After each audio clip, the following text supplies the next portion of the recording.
प्रत्येक देश के साहित्य में उस देश की लोक कथाओं का स्थान बहुत ही महत्वपूर्ण होता है।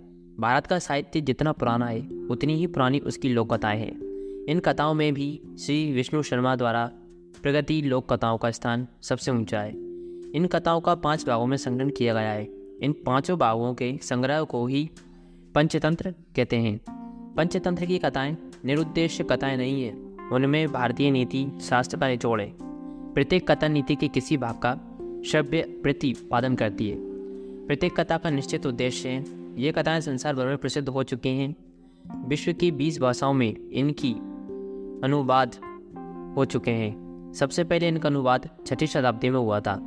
तब से अब तक यूरोप की हर भाषा में इनका अनुवाद हुआ है।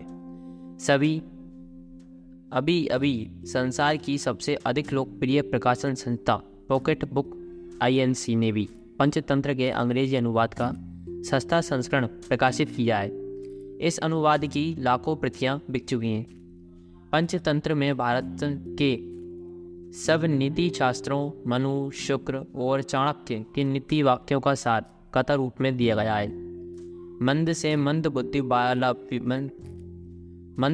बुद्धि वाला भी इन कथाओं से गहन नीति की शिक्षा ले सकता है। आज से लगभग 130 वर्ष पूर्व इंग्लैंड के प्रसिद्ध विद्वान सर विलियम्स जोन्स ने पंचतंत्र के विषय में लिखा था। There the Hindus niti shastra और system of ethic is yet personal preserved and the fable of Vishnu Sharma are the most beautiful is not the most ancient collection of apologue in the world.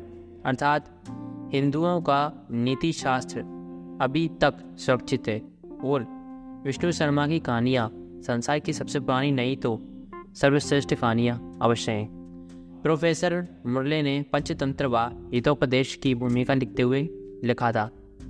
सारांश यह है कि पंचतंत्र के नीति वाक्यों में सांसारिक ज्ञान का जो कोश है वह समय और स्थान की दूरी होने पर भी सदैव उपयोगी है।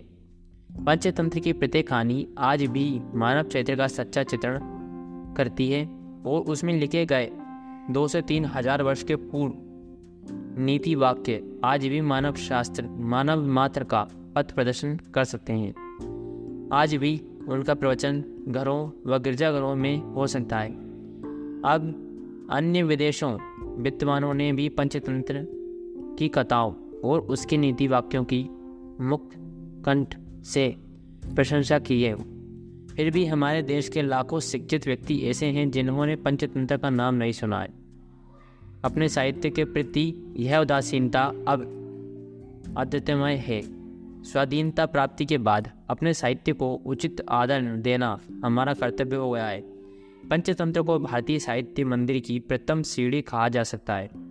यह पुस्तक उसी पंचतंत्र का सरल हिंदी रूपांतरण है। इस पुस्तक में नीति भाग को स्वर रूप से कहकर कथा भाग को मुख्यता दी गई है। कुछ कहानियों में विशेष होने के कारण उन्हें छोड़ भी दिया गया है। सत्यकाम विद्यालंकार।